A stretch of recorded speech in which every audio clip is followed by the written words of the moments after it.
우리는 지난 시간에 이어서 두 번째로 선한 사마리아 사람 비유에 대해서 말씀을 드릴 것입니다. 오늘은 핵심 내용들을 말씀을 드리고자 합니다. 먼저 이 비유에 대해서 우리가 지난주에 살펴봤던 내용들을 잠시 말씀을 전하고 지나가도록 합시다. 먼저 25절 말씀 보면은 이렇게 기록되어 25절 말씀에 어떤 율법교사가 일어나서 예수를 시험하여 이르되 선생님 내가 무엇을 하여 영생 얻으리까? 라고 묻습니다. 지난 시간에 살펴봤던 내용이에요. 내가 무엇을 하여 영생 얻으리까? 라는 것입니다. 26절 말씀에 예수님께서 그 질문에 대하여 이렇게 다시 재질문하십니다. 예수께서 이르시되 율법에 무엇이라 기록되었으며 내가 어떻게 읽느냐? 예수님께서 율법에 무엇이라 기록되었으며 성경으로 돌아가서 성경이 무엇이라고 기록됐는지, 성경이 무엇이라고 얘기하고 있는지 그것에 집중하라.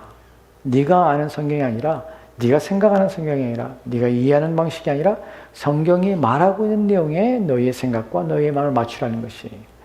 우리는 우리의 눈과 우리의 생각과 우리의 뜻과 우리의 보는 관점과 우리가 가지고 있는 세계관과 가치관과 우리의 성향에 따라서 성경을 다르게 봅니다.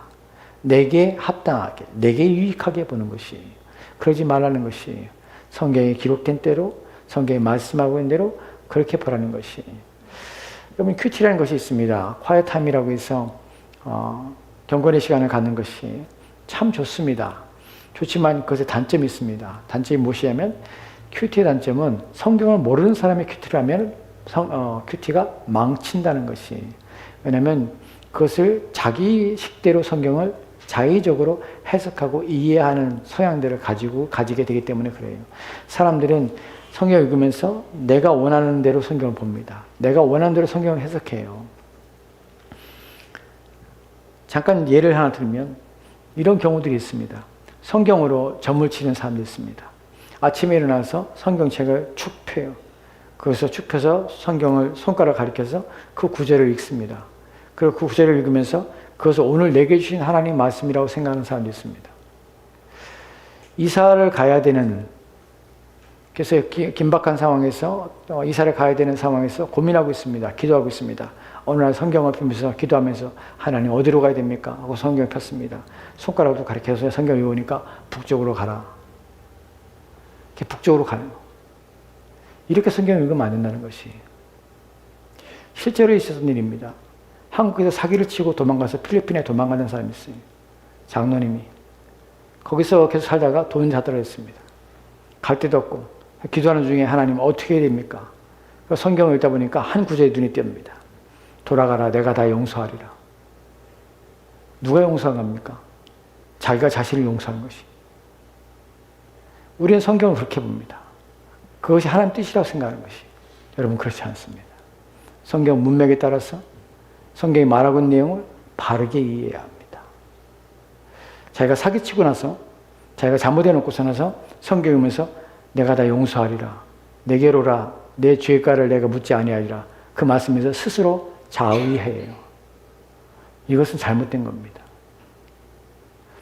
용서라는 것은 내가 그 피해에 대한 보상을 다 대갚아야 되는 것이. 하나님이 나를 용서했으니까 내가 된 것이 아니에요. 혹시 시간 되면 밀양이라는 영화를 보면 상당히 불편합니다.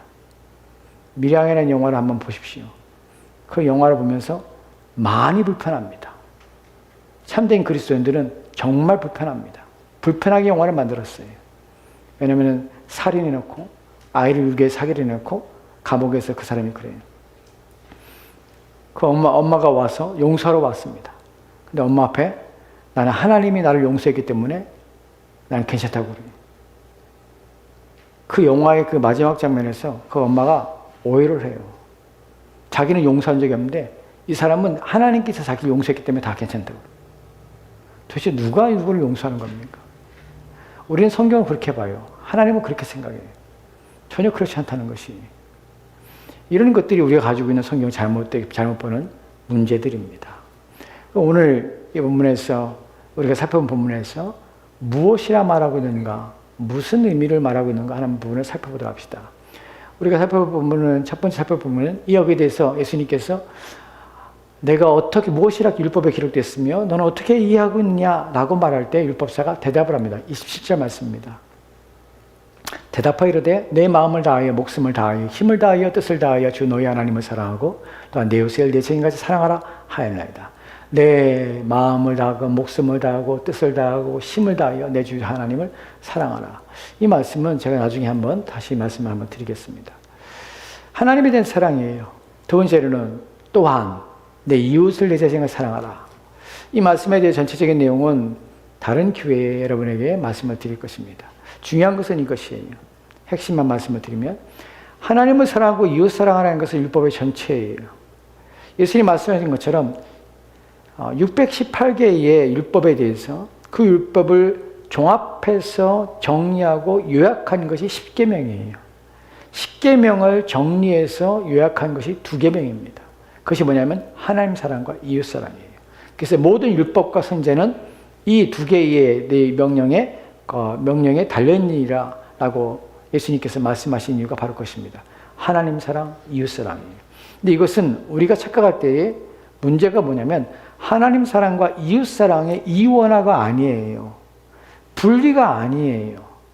하나님을 사랑하는 것과 이웃을 사랑하는 것은 각기 다른 것이 아니에요. 여기서 우리는 하나님을 사랑하고 또한 이와 같이 내 이웃을 내 자신같이, 다른 본문에 보면 이와 같이 내 이웃을 내 자신같이예요. 이와 같이라는 표현을 쓰는 이유는 무엇이냐면 하나님을 사랑하는 것과 같이 내 이웃을 사랑하는 것이에요. 이것이 순서적인 차이지 등급의 차이가 아니라는 사실을 사람들이 생각하지 않아요. 등급의 차이가 아니에요. 하나님 사랑은 1등, 사람 사랑은 그 다음 2차, 2등이 아니에요. 이 둘은 이꼬르예요. 하나님을 사랑하고 이웃을 사랑하는 것이에요. 동등되는 것이에요. 이 부분을 망각하면 안 돼요. 이 선한 사마리아 사람의 전체의 비유 속에서 이것을 해석하는 가장 중요한 키가 바로 하나님 사랑과 이웃 사랑이에요. 여기에 대하여 이 율법사가 예수님께 다시 질문하지요. 29절 말씀에 이렇게 말합니다. 그 사람이 자기를 옳게 보이려고 예수님께 묻습니다. 예수님께 여짜오되 그러면 내 이웃이 누구입니까? 하나님을 사랑하라.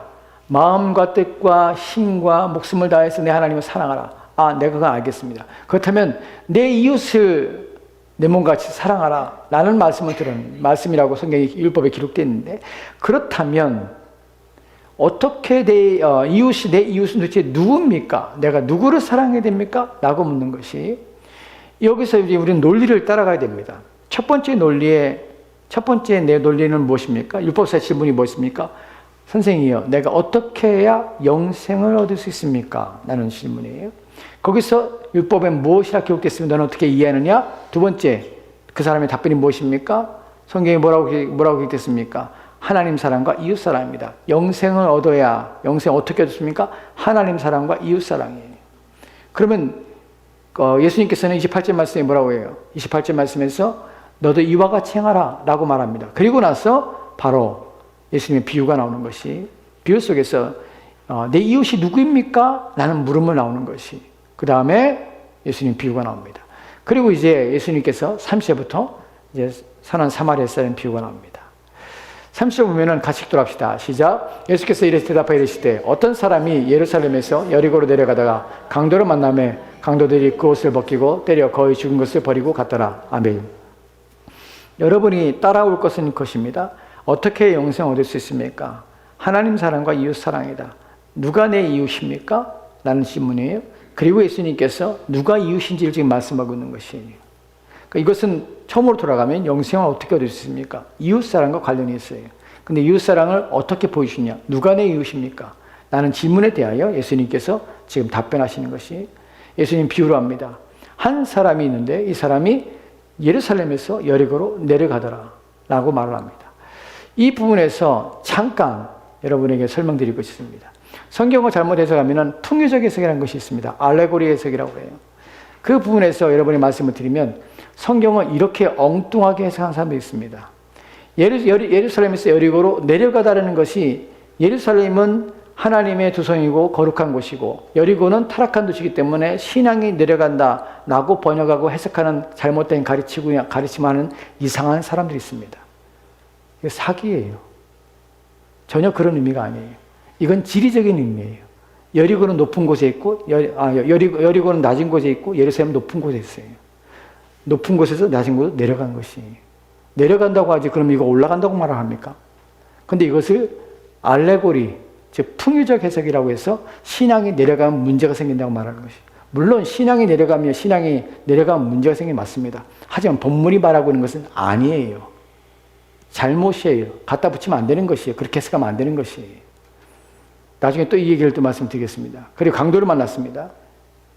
사실은 당시에 있어서 예루살렘에서 여리고에 가는 길은 비탈길로 심한 비탈길입니다. 그래서 길이 험해요. 그리고 거기는 큰 바위들이 많습니다. 그래서 지리적으로 바위들이 많고 길이 험하기 때문에 거기에는 강도들이 숨을 만한 곳이 많았어요. 그 당시 예수님 당시에 예루살렘에서 여리고로 가는 길에 별명이 있는데 그것이 뭐냐면 피의 도로라는 별명이 붙었어요. 왜냐하면 강도들이 자주 출몰하는 길이기 때문에 그래요. 그게 피의 도로예요. 강도를 만났다고 했을 때 이 사람들이 놀라지 않아요. 왜냐하면 자주 듣는 얘기예요. 왜냐하면 자주 강도들이 거기에 숨어 있거든요. 숨어서 혼자 여행하는 사람들을 덮쳐서 물건을 탈취하는 일들이 종종 벌어지거든요. 그래서 이 이야기를 듣는 사람들은 이상한 것이 아니에요. 낯선 것이 아니에요. 아, 이 사람도 그런 일 당했구나. 예루살렘에서 여리고로 내려가다 강도를 만났구나. 그런데 강도를 만나서 그 강도들이 옷을 벗기고 때려 거의 죽은 것을 버리고 왔더라. 때려서 거의 죽은 것이에요. 이 사람은 거의 죽었다는 의미는 이제 곧 죽을 것이에요. 누군가 도움을 주지 않는다면 이제 죽는 것이에요. 그 상태인 것이에요. 이 사람의 이 상태에서 이 사람은 절실하게 도움을 필요하고 있습니다. 이때 예수님의 다음에 31절 말씀에 새로운 희망이 발견하게 됩니다. 같이 돌아갑시다. 시작. 마침 한 제사장이 그 길로 내려가다가 그를 보고 피하여 지나가고. 아멘. 마침이라는 것은 우연히 한 제사장이 그 길로 내려가다가 이 사람도 내려가고 있습니다. 앞에서 제가 왜 풍요적 해석을 하면 안 된다고 말을 하면 제사장도 내려가고 있는데 그럼 내려가는 것이 신앙이 내려간다고 얘기하면은 제사장도 신앙이 내려가는 것이에요, 지금. 그 말을 하고 있는 것이 아니라는 사실이에요. 그러니까 성경을 엉뚱하게 갖다 붙이면 안 된다는 것이에요. 내려가는 것이 길이. 내려가는 길에 그를 봤습니다. 쓰여져 있는 그를 봤습니다. 거의 죽게 된 그를 본 것이. 근데 거의 죽게 됐다는 것은 거의 죽은 것처럼 움직임이 없는 것이죠. 죽은지도 모릅니다. 거의 죽게 됐으니까. 근데 이 사람이 봤어요. 본다는 것은 멀리서 본 것이 사람이 쓰러져 있는 것을.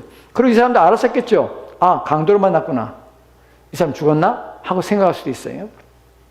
근데 그 후에 이 사람의 행동이 문제입니다. 보고 피하여 지나가고라는 표현을 씁니다. 본문에서 피하여 지나가다는 것은 그냥 지나가면서 옆으로 이렇게 살짝 지나가는 것이 아니라 길을 우회하다는 것이에요. 다른 길로 돌아갔다는 것이에요. 아예 근처도 안 가고 다른 길로 우회해서 갑니다. 이 사람은 제사장입니다. 당시에 왜 예수님께서 왜 제사장이라는 사람을 여기에 비유 속에 끌어들일까요? 제사장은 뭐 하는 사람입니까? 제사장은 아무나 제사장이 될 수 없어요. 제사장은 특별히 아론의 후손만이 제사장이 될 수 있습니다. 제사장은 뭐 하는 사람입니까? 하나님께서 특별히 인물을 부여하고 특별히 뽑아서 하나님을 제사하고 하나님을 예배하는데 위하여 하나님께서 특별히 백성들 가운데서 특별히 임명하여 세운 사람들이 제사장이에요. 즉 하나님 편에서 하나님을 위하여 봉사하는 사람들이 제사장입니다. 이 부분을 기억하십시오. 그런데 이 사람이 지나간 거예요. 돌아 지나간 것이. 그러면 이 사람도 희망이 없습니다. 그런데 예수님께서 32절 말씀에 또 다른 얘기를 합니다. 이때 또 다른 희망이 발견하지요. 또 이와 같이 한 레위인도라고 합니다. 그때 듣는 청중들은 제사장은 지나갈 수 있지만 레위인은 도와주지 않을까라는 희망을 갖고 듣게 되겠지요. 근데 또 이와 같이 한 레위인도 그것을 이르러서 그를 보고 동일하게 피하여 길을 우회하여 갑니다. 이것이 지금 제사장과 레위인의 모습이었어요. 여러분 생각해야 돼요. 고민해야 돼요. 왜 예수님께서는 제사장과 레위인을 비유로 들었을까 하는 것뿐이에요. 이 사람들이 뭐하는 사람들에게 이런 비유를 들었을까? 라는 부분이에요. 그런데 이 사람들이 피하여 갔지만 거기에 또 다른 사람 한 사람 등장하는데 그 사람이 사마리아 사람입니다. 사마리아 사람이 지나가면서 이 사람을 도와주게 되는 일이 벌어지게 되는 것이. 그럼 여기까지 우리가 전체적인 내용을 한번 리뷰하면서 생각해 보도록 합시다. 예수님께서 율법사와 율법사가 예수님을 시험하여 질문했죠. 그 질문 속에서 예수님께서는 너도 이와 같이 행하라. 어떻게 해요? 하나님 사랑과 이웃 사랑하라. 라고 말합니다. 율법사는 내 이웃이 누구입니까? 라고 질문했습니다. 근데 예수님께서는 비유를 통하여서 두 사람의 비유를 들은 것이 레위인과 제사장. 지금 누구입니까? 내 이웃이 누구입니까? 말하는 것이. 근데 그 앞서서 어떻게 해요? 하나님 사랑과 이웃 사랑을 해라. 이와 같이 행하라. 라고 말한 것이. 어떻게 영생을 얻을 수 있습니까? 라는 표현 속에서. 이것을 종합해 볼 때에 왜 제사장과 왜 레위인을 예수님께서 비유로 끄집어냈는지를 이해가 되는 것이에요. 제가 말씀드렸듯이 레위인은 뭐 하는 사람입니까? 제사장은 특별히 아론의 자손 중에서 임명을 받아서 하나님께 제사 드리는 임무를 맡은 하나님의 봉사일을 감당하는 사람들입니다. 레위인 또한 하나님께 지명되어서 레위의 후손으로서 그 성전에서 봉사를 하며 성전 일을 하는 사람들이에요.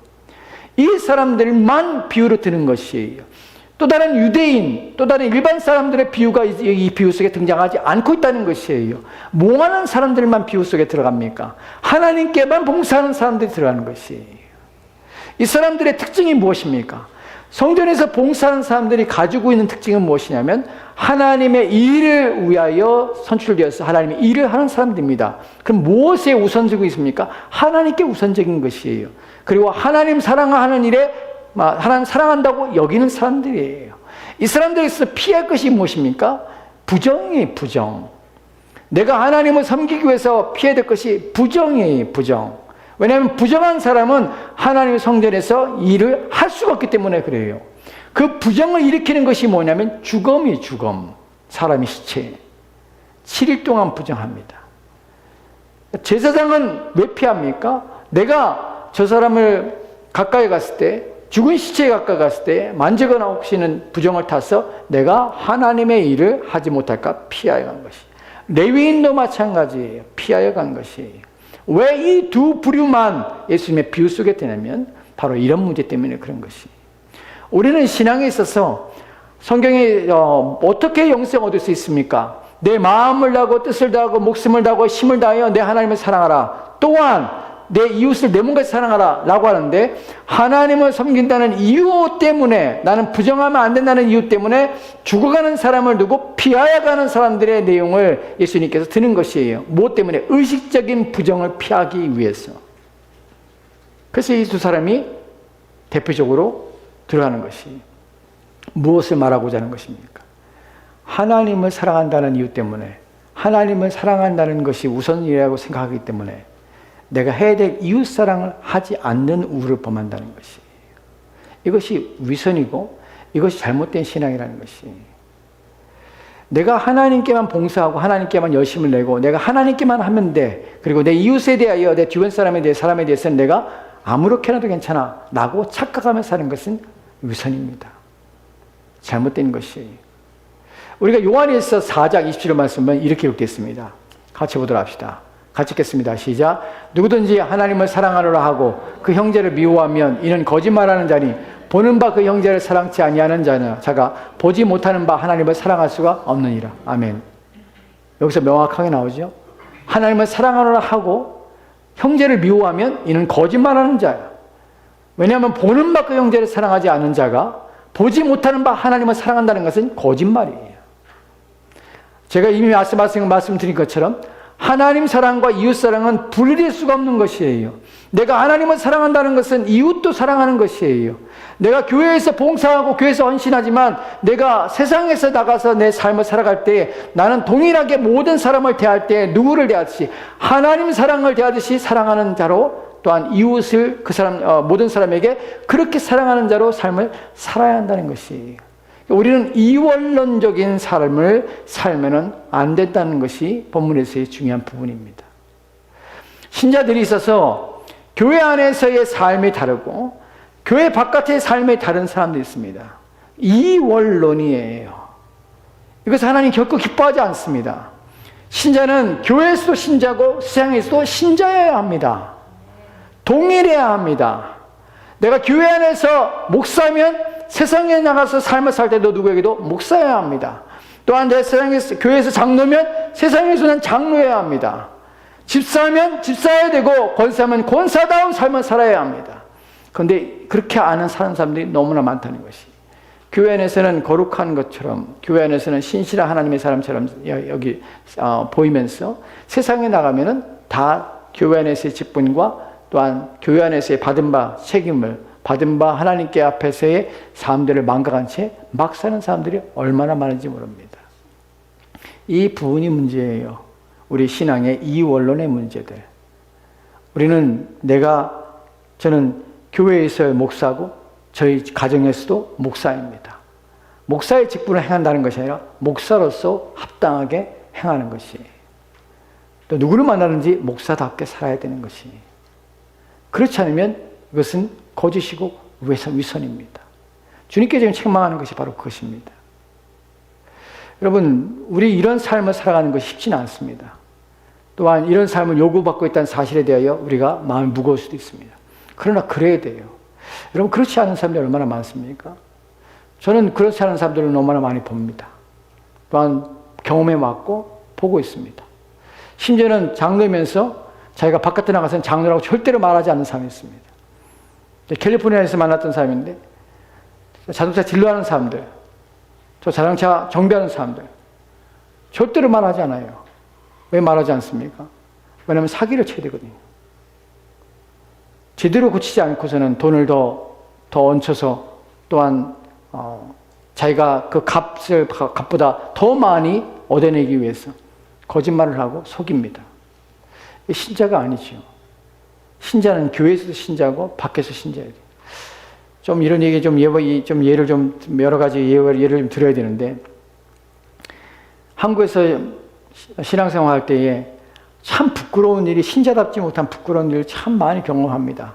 주일날 특히 더 많이 그러죠. 특히 권사님들과 같이 다니거나 같은 교인들과 같이 다닐 때 참 많이 부끄러울 때가 참 많이 있습니다. 한 번은 이런 적이 있습니다. 한국의 청년들하고 인수봉에 놀러 갔던 적이 있습니다.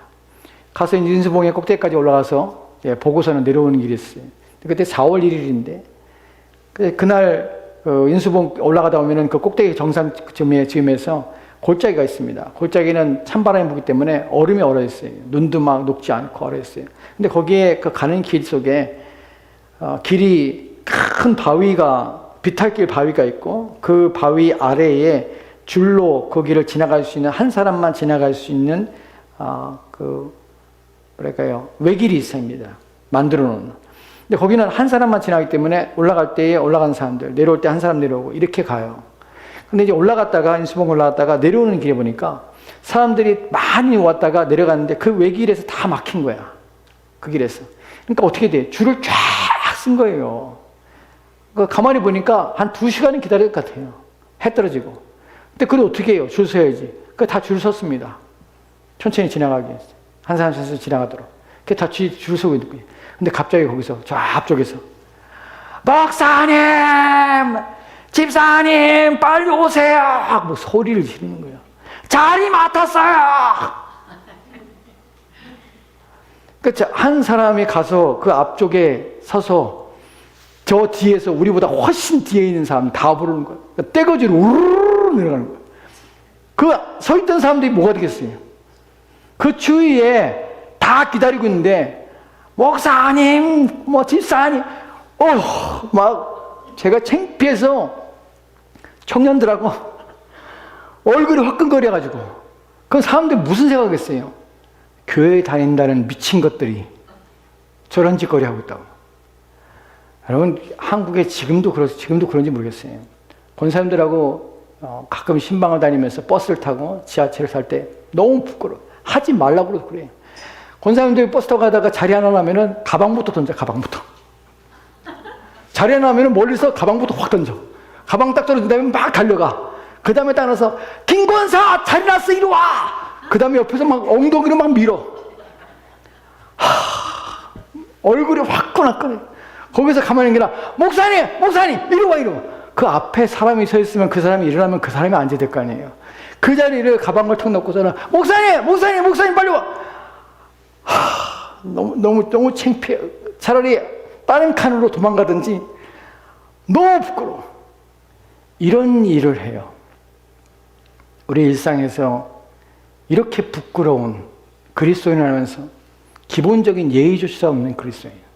교회 안에서는 그러면서 앉아서 신앙 얘기해요. 오늘 목사님 말씀이 너무 좋았는데, 오늘 예배가 너무 좋고, 오늘 찬양이 너무 좋고. 그게 주변 사람들 안 되는 사람이 무슨 생각이 들겠어요? 미친 것들 아니야? 도대체 이게 은혜 받았다는 게 뭐 하는 짓거리지, 이게? 저도 그런 생각하고 있는데. 너무 낯이 뜨거워. 이게 우리의 삶이 내가 가지고 있는 신앙과 내가 하나님 앞에 부끄럽지 하나님 앞에 은혜를 받고 하나님 앞에서 하나님을 사랑한다고 하는 그 마음과 내가 삶 속에서 내 이웃과 내 주변 사람과 함께 살아가는 삶 속에서 동일하게 경건하고 동일하게 두려움으로 동일하게 바르게 살아야 되지 않겠어요? 이것이 신자들이 가져야 될 삶의 자세가 아니겠어요? 우리는 그렇게 못 살아요. 그렇게 살아야 되는데. 근데 지금 이 얘기를 하고 있는 거예요, 예수님께서. 레위인 제사장들, 그 사람들은 성전을 예배한다고 하나님을 사랑한다고 말을 하면서 하나님을 위한다고 말하면서 정작 죽어가는 이웃을 바라볼 때 외식하며 돌보지 않지 않냐? 라는 것을 말하는 것이에요.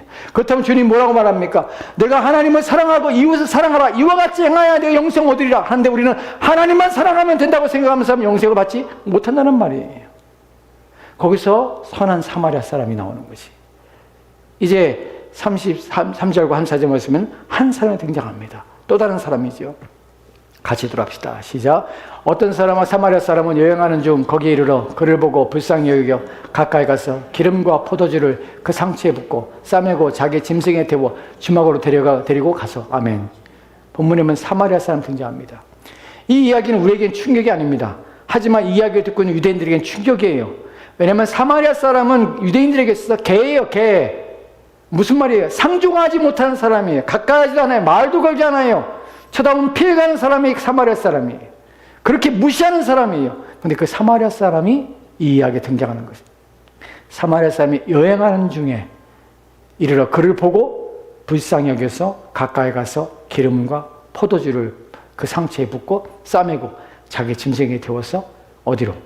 주막으로 갑니다. 35절 말씀 보면 같이 돌아갑시다. 시작. 그 이튿날 그가 주막 주인에게 데나리 둘을 내어주며 이르되 이 사람을 돌보아주라. 비용이 더 들면 내가 돌아올 때에 갚으리라 하였으니. 아멘. 이 사람이 돌봐준 뿐만 아니라 주목으로 데려가서 비용을 냅니다. 2데나리온을 줍니다. 이것도 잘못 해석하면 안 돼요. 2데나리온 신약과 구약을 줬다는 헛소리하는 사람들 이렇게 말하면 안 돼요. 본문에서는 2데나리온을 준 것이에요. 2데나리온은 얼마의 가치가 있냐면 한 데나리온은 한 사람의 품꾼입니다. 하루의 품꾼이에요. 2데나리온은 이틀치 품꾼을 준 것이에요. 근데 이것이 당시 어느 정도 가치가 되냐면 주막 주인에게 있어서는 주막 주인은 이 한 데나리온을 가지고 있으면 이 사람은 30일 동안 이 주막에서 묵을 수 있는 돈이에요. 그럼 2데나리온은 얼마입니까? 60일 동안 이 주막에서 머물 수 있는 돈이에요. 그러니까 이 치료비까지 다 대주고 한 것이에요. 그리고 뭐라 합니까? 돌아올 때에 내가 비용이 더 들면 내가 더 주리라 하고 이 사람이 갑니다. 여러분, 이 이야기 속에서 마지막 내용 속에서 우리는 이제 반전을 보게 됩니다. 36절 말씀 보면 이렇게 기록됐어요. 같이 들어갑시다. 시작. 내 생각에는 이 사람 중에 누가 강도 맞는 자의 이웃이 되겠느냐. 아멘. 율법사가 뭐라고 대답했을까요? 이 세 사람 중에 누가 강도 맞는 사람이 이웃입니까? 사마리아 사람이에요. 근데 중요한 것은 여기에 중요한 반전이 무엇이냐면 이웃은 사마리아 사람이 이웃이 아니라 이웃은 되어주는 자가 이웃이. 무슨 말인지 아세요? 이 세 사람 중에 누가 강도 맞는 자의 이웃이 되겠느냐. 강도 만난 자의 이웃이 되겠느냐는 것이에요. 수동형이에요. 무슨 말입니까? 강도 만난 자는 내가 이웃을 선택할 수가 없어요. 죽어가기 때문에.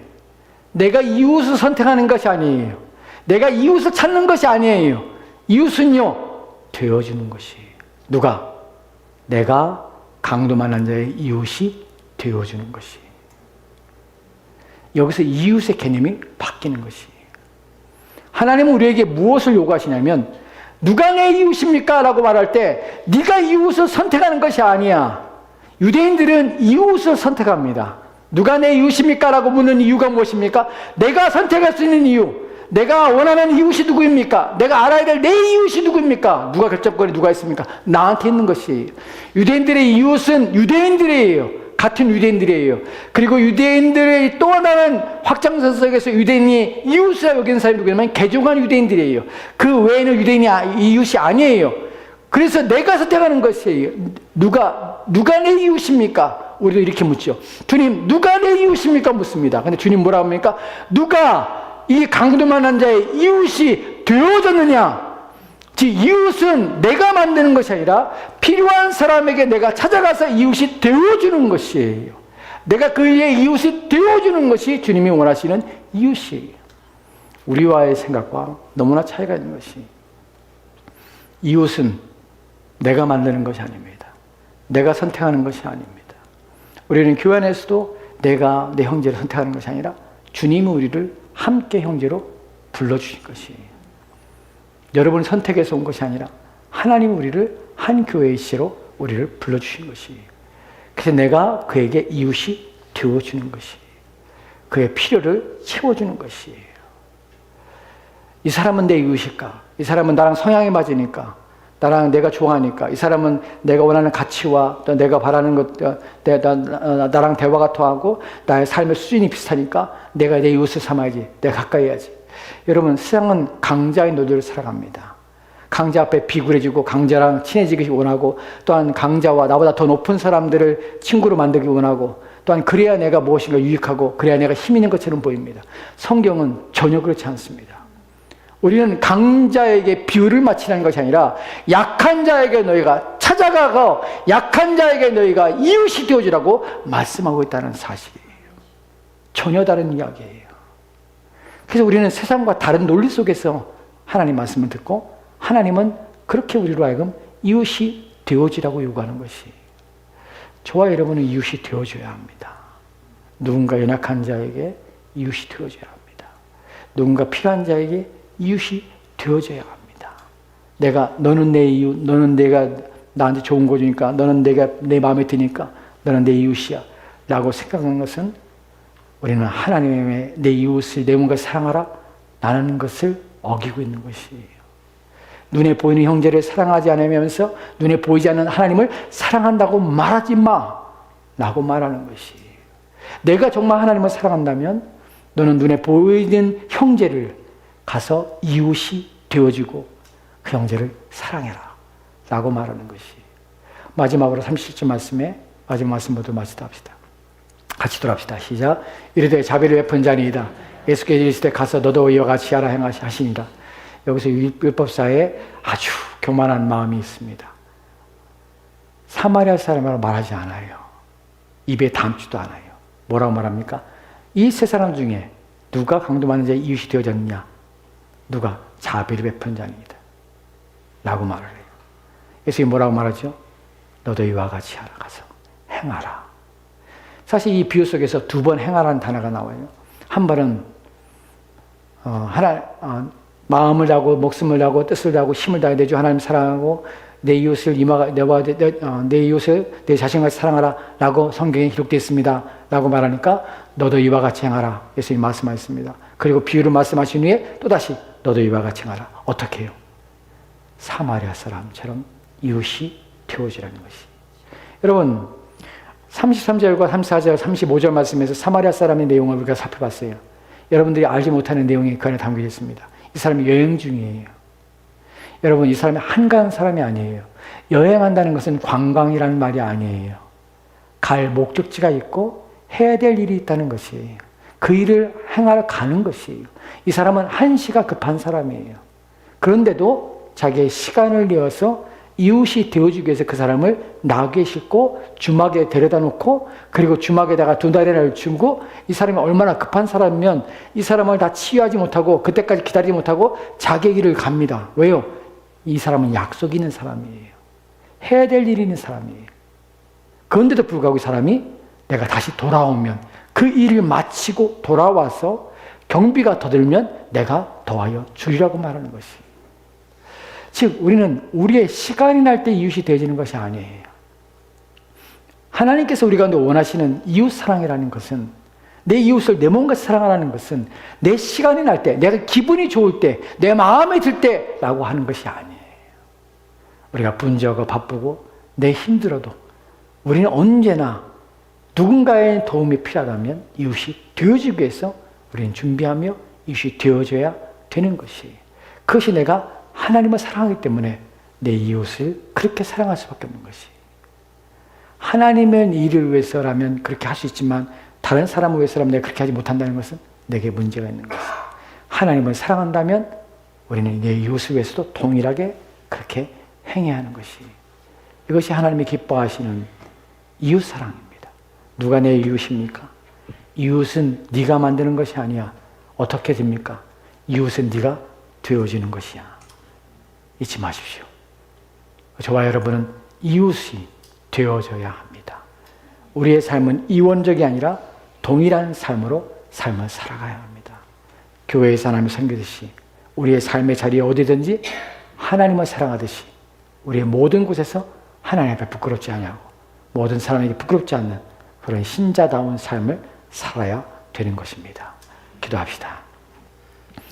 하나님, 오늘 우리가 주의 말씀을 통하여서 누가 내 이웃입니까? 라는 어리석은 질문 앞에 이웃은 네가 만드는 것이 아니라, 네가 선택하는 것이 아니라 이웃은 되어지는 것이다. 누구에게입니까? 내 도움이 필요한 자에게, 너를 필요로 하는 자에게, 또한 궁핍한 자에게 이웃이 되어져라. 그리고 내가 하나님을 사랑한다면, 눈에 보이지 않는 하나님을 사랑한다면 눈에 보이는 형제를 사랑하고, 또한 너희 선 곳에서 이원론적인 삶이 아니라 어디서건 너는 하나님 앞에 사는 것처럼 너의 삶을 살아가야 된다는 이 말씀을 기억하여 우리의 모든 선 곳에서 하나님 앞에 부르심 받은 하나님의 사람답게 우리의 삶을 살아낼 수 있도록 도와주옵소서. 주께서 이를 도와주시기 원하오며 예수의 이름으로 기도합니다. 아멘.